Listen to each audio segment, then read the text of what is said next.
It happened so fast that I still wonder if maybe I imagined it. The way his best friend Jason leaned in too close, the way his breath brushed my neck when he laughed at something I said, the way I let my fingers linger just a second too long on his forearm. And in that moment, I swear, I saw Noah look up from across the room, that tiny crease between his brows that only showed up when something actually got under his skin. And it was the first time in months that I saw any real emotion from him directed at me, and I was drunk on it, desperate for it. Like a woman starving who suddenly catches a whiff of bread, I needed more. I wanted him to feel something, to want me again the way he used to, and it didn't even cross my mind what would happen if I pushed too far, because all I could think about was that flicker in his eyes that I hadn't seen in so long it almost felt like a stranger's face looking back at me.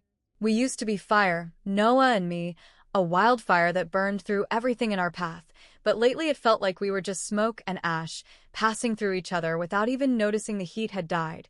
He was always working, always busy, always tired, and I tried to be patient. I told myself it was just a season, that people grew and changed and sometimes passion faded, but the truth was uglier than that. I missed the way he used to look at me, like I was the only thing he saw, like I was something he wanted so badly it hurt. And standing there in that crowded bar with Jason grinning at me like I was a prize he wanted to win, I thought for just a second that maybe I could steal back a piece of the old magic if I played this just right. "You're trouble, you know that?" Jason said, his voice low enough that it felt like a secret between us. And I laughed because that was exactly what I wanted him to think, because if Noah wouldn't fight for me anymore, then maybe, just maybe, someone else would, and maybe that would finally make him wake the hell up and realize he was losing me. "Maybe," I said, sipping my drink slowly, giving Jason a look I usually reserved for private nights behind locked doors, the kind of look that said come closer without ever needing to say a word, and out of the corner of my eye I caught Noah watching us, jaw tight, hands shoved deep into his pockets like he was physically holding himself back from doing something he didn't trust himself with. "You two having fun?" Noah's voice cut through the noise, casual on the surface but sharp underneath, and my heart leapt because finally he was here, paying attention, feeling something for once instead of shrugging me off like I was just background noise in his life. And I smiled at him, slow and sweet and a little bit cruel, because part of me needed him to hurt the way I had been hurting for months. "Just talking," I said innocently, twirling the straw in my drink like I hadn't been shamelessly flirting a minute ago. And Jason, oblivious or maybe just reckless enough not to care, clapped Noah on the back a little too hard and said, "You've got a real firecracker here, man. How do you ever keep up?" Noah's mouth twisted like he was forcing himself not to say something he'd regret, and he gave a short laugh that sounded more like a warning than amusement. "Yeah," he said, "eyes on me the whole time. She's a handful. Always has been." Something about the way he said it, not proud, not teasing, but tired, made my stomach twist, but I shoved the feeling down hard because this was what I wanted. Wasn't it some kind of reaction, proof that he still cared enough to hate the idea of me with someone else, even if that someone else was his best friend? "Maybe you just can't handle me anymore," I said lightly, tossing the words at him like a challenge because I was playing a game now and I didn't know how to stop, even though some part of me already knew I was losing more than I was winning. Jason laughed and raised his glass, clearly thinking this was all in good fun, and Noah gave me one long look, cold, wounded, something else I couldn't name, before he shook his head and walked away without saying another word. I stood there for a second, holding my breath, waiting for him to turn around, to come back, to say something, anything, but he didn't, and the victory I thought I wanted tasted like ash in my mouth. "What's his problem?" Jason asked, but I couldn't answer, not without choking on it, because I realized too late that I hadn't just played with fire tonight. I had set my own house on fire and locked myself inside. The first time I realized I might have actually broken something between us was when Noah didn't come home that night. I waited until 2, 3, for in the morning, sitting on the edge of the bed with my phone clutched so tightly in my hand my knuckles turned white. I told myself he was blowing off steam, maybe crashing at Jason's place, but deep down I knew better. When Noah was angry, really angry, he never yelled or slammed doors or broke things. He just withdrew. He disappeared into this cold, polite version of himself that made you feel like you were standing outside in the middle of winter without a coat. By the time the sun came up and the other side of the bed was still untouched, the sick feeling in my stomach wasn't just guilt. It was fear. Fear that I had finally pushed him too far, and there was no coming back. He finally texted around 9 in the morning. Just a few words, nothing dramatic, nothing emotional, just staying at my brother's for a bit. Need space. I stared at the screen like it was written in a different language, trying to convince myself this was temporary, that after a few days he would cool off, and everything would go back to normal. It was just a stupid night, a few stupid moments, nothing that should tear two people apart who had built years together. But the part of me that still believed that was getting smaller and smaller by the hour. I tried to call him, but it went straight to voicemail. I left a message, trying to keep my voice calm, trying to sound like I wasn't panicking even though my hands were shaking so badly I had to sit down. Noah, can we just talk? I'm sorry if I crossed a line last night. I didn't mean to upset you. Please call me. I hung up and immediately hated how desperate I sounded, but I didn't send another message. I knew Noah well enough to know that pushing would only make him dig in deeper. By the second day, I was losing it. Every time my phone buzzed, my heart jumped, but it was never him. Friends, junk emails, random notifications, but not the person I needed. I ended up calling Jason, telling myself it was just to ask if Noah had said anything to him, but part of me was still chasing that stupid, reckless thrill from the bar. Jason answered on the second ring, sounding wary, like he knew trouble was on the other end of the line. Hey, Lila, he said slowly. Everything okay? Have you talked to Noah? I asked, skipping the pleasantries because I didn't have the patience for small talk. Did he say anything about about that night? There was a pause just long enough to make my chest tighten. Yeah, we talked, Jason said. He's not in a good place. What did he say? I pressed, even though part of me didn't want to hear the answer. Jason sighed like he was bracing himself. He said he's tired, Lila. Tired of feeling like he's competing for your attention. Tired of wondering if you even want to be with him anymore. He thinks you're trying to humiliate him. I blinked hard, trying to absorb that. That's not what I was doing, I said, my voice rising before I could stop it. I wanted him to show he cared. I get that, Jason said carefully. But you went about it the wrong way. He's not the kind of guy who's going to fight for you in public, Lila. You knew that. I swallowed the lump in my throat, feeling stupid and childish and furious all at once. So that's it? One mistake, and he's just done. It wasn't just one mistake, Jason said quietly. You've been pulling away for a while. He's been feeling it. Last night just broke something he was trying really hard to hold together. I wanted to argue, to say that wasn't fair, that Noah should have fought for me, should have yelled or cried or done something, but deep down I knew Jason was right. I hung up without saying goodbye, tossing my phone onto the couch and sinking down beside it, my head in my hands. The third day was worse. I woke up to a message from Noah, short and clinical. I'll be by later to get some stuff. No heart, no apology, no asking if we could fix things. Just cold logistics. I spent the morning pacing the apartment, trying to decide if I should be there when he came, or if it would be easier if I left. In the end, I stayed because some part of me still believed that if he saw me, if he saw how wrecked I was, maybe it would remind him of what we had. He showed up around noon, wearing that same detached expression he used when he talked to strangers. He didn't say much, just nodded at me and started gathering his things. A few shirts, his laptop, a worn leather jacket I had bought him for his birthday 2 years ago. I stood there, silent, hoping he would look at me, hoping he would say something, anything, but he didn't. When he finally finished, he paused at the door, his hand on the knob. I opened my mouth, ready to beg, ready to apologize for everything, but he spoke first. I loved you, Lila, he said quietly. But I'm not going to spend my life trying to convince you that you're worth loving. The door clicked shut behind him before I could even breathe out the words that were stuck in my throat.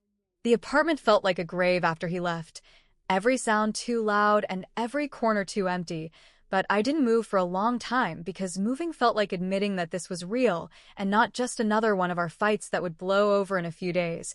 And when I finally stood up, my legs were stiff from sitting so long, but I barely noticed because all I could think about was how final it had sounded when he said it. like he had already decided and nothing I said or did now could pull him back, and I hated him for that because he was supposed to fight, he was supposed to be the one person who didn't give up on me, and now he was just gone and I didn't even get to argue or explain or scream or beg. I just got left standing there with nothing but the sound of the clock ticking on the wall. I didn't even realize I was crying until the tears blurred my vision, but once they started, they didn't stop, and I hated myself for it because this was supposed to be a game, not something that could actually destroy us, and now the only thing left was the bitter taste of regret I couldn't spit out no matter how hard I tried.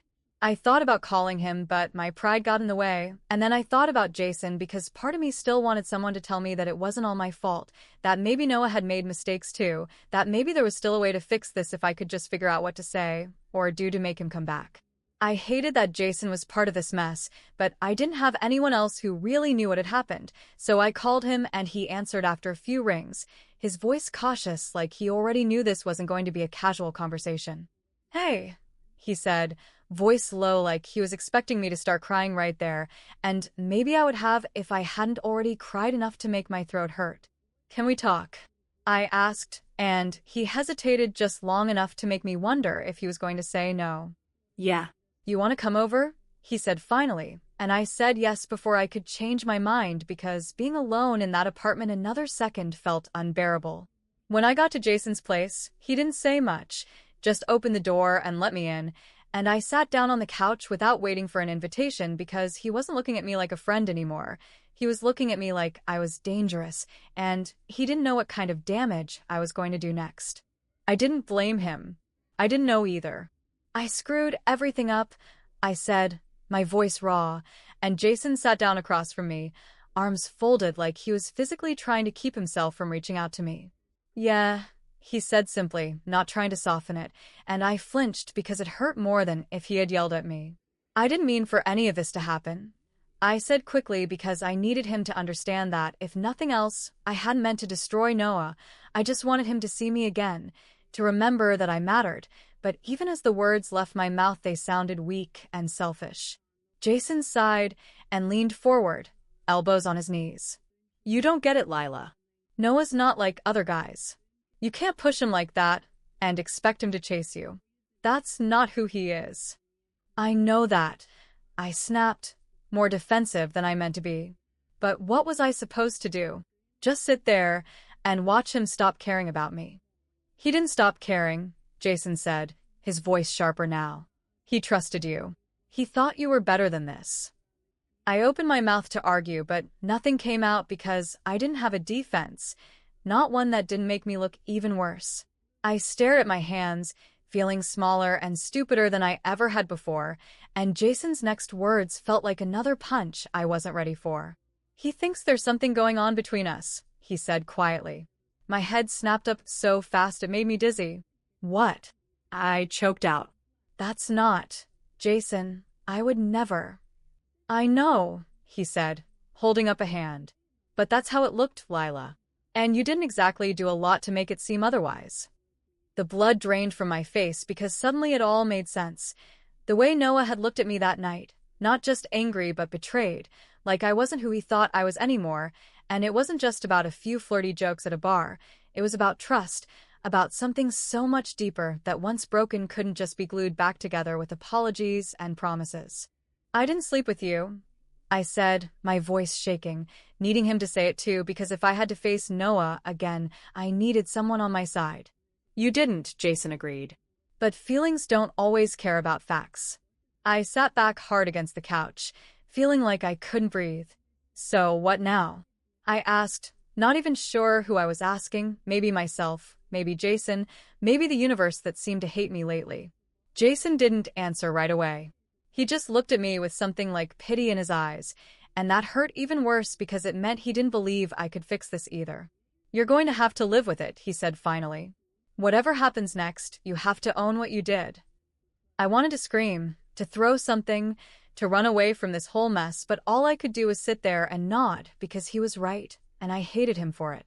It took 3 days for Noah to make his move, and I knew it the second I opened my social media and saw the photo, not posted by him directly but by a girl we both knew, a girl who had hovered around him before, laughing too loudly at his jokes, finding excuses to brush against him at parties when she thought I wasn't looking, but I had always trusted Noah because he had never given her more than a polite nod and a smile. Until now, because there it was, a picture of him and her at some crowded bar, her hand too familiar on his arm, his face close to hers like he was listening to something she said, and even though the caption was innocent, something dumb like, "Good times with the best people," I felt my chest tighten because it wasn't about the caption or the way they were technically surrounded by a group.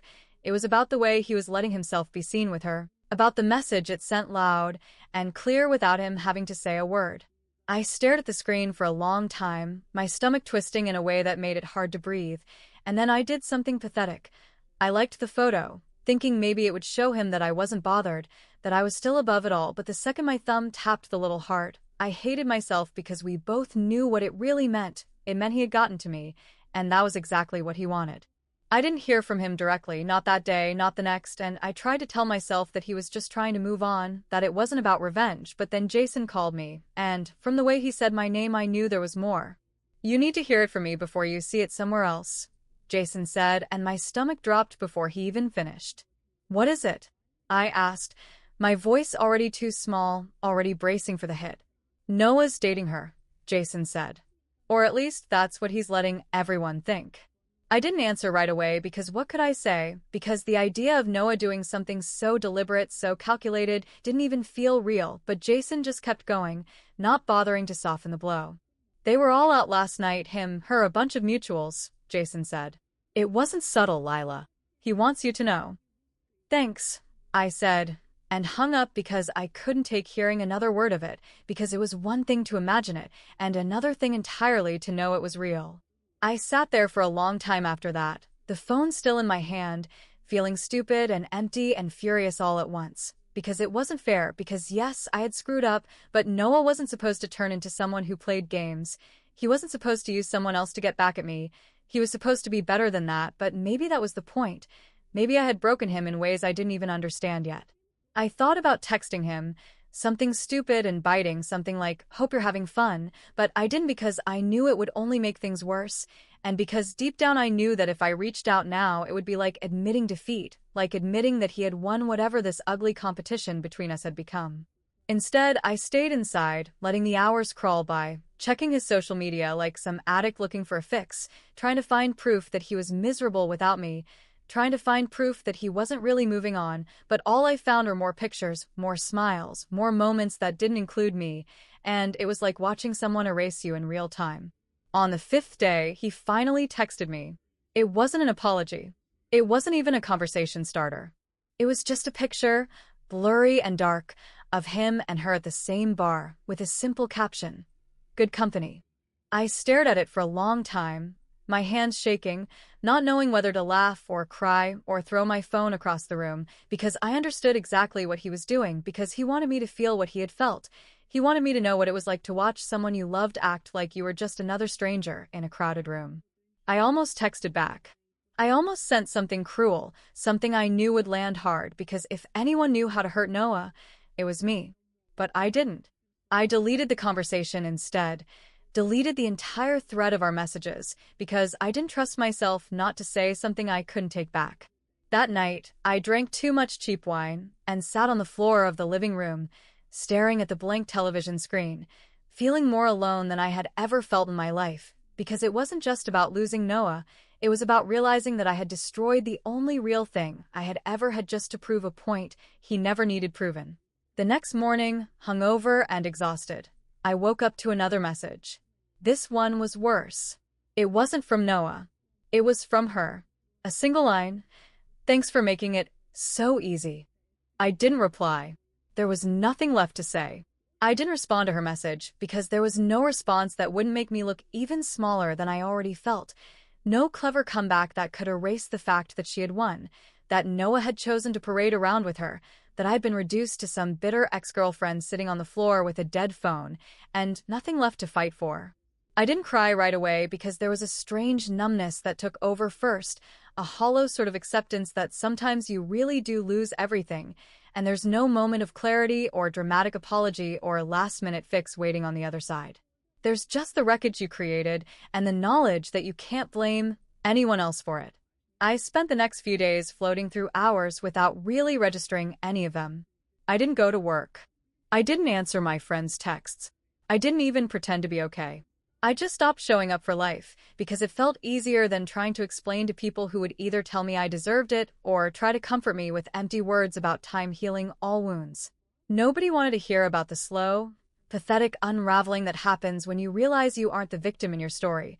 You're the villain who thought she was too clever to ever fall. Jason called once, maybe out of guilt or maybe out of habit, but I let it ring because there was nothing left to say to him either. He had been part of the problem even if he hadn't meant to be, even if all he had done was laugh a little too much at my jokes and stand a little too close when I needed someone to see me. None of it mattered now because Noah had made it clear in the coldest way possible that he didn't just want distance from me. He wanted to erase me completely. The first time I ran into them was a week later. I wasn't ready, not even close, but the world doesn't wait for you to be ready to see the things you least want to see. I was at the coffee shop around the corner, the one we used to go to on Sunday mornings when we still thought we had forever, and there they were, standing in line like a couple who had never broken anything important in their lives. She was laughing at something he said, tossing her hair in that practiced way that girls like her always seem to master, and Noah was looking at her with that soft half-smile that used to be mine. He saw me before I could turn away, and for a second I thought maybe there would be some flicker of something, anger, sadness, regret, but there was nothing. Just a polite nod like I was a neighbor he barely recognized, like I was someone he had once known but didn't have a reason to remember. I didn't stay. I turned around and walked out, coffee forgotten, heart pounding so loudly in my chest I thought it would crack my ribs. I didn't look back to see if he watched me leave, because I already knew he didn't. That was the moment I finally understood that there wasn't going to be a second chance, no dramatic reunion, no apology from either side.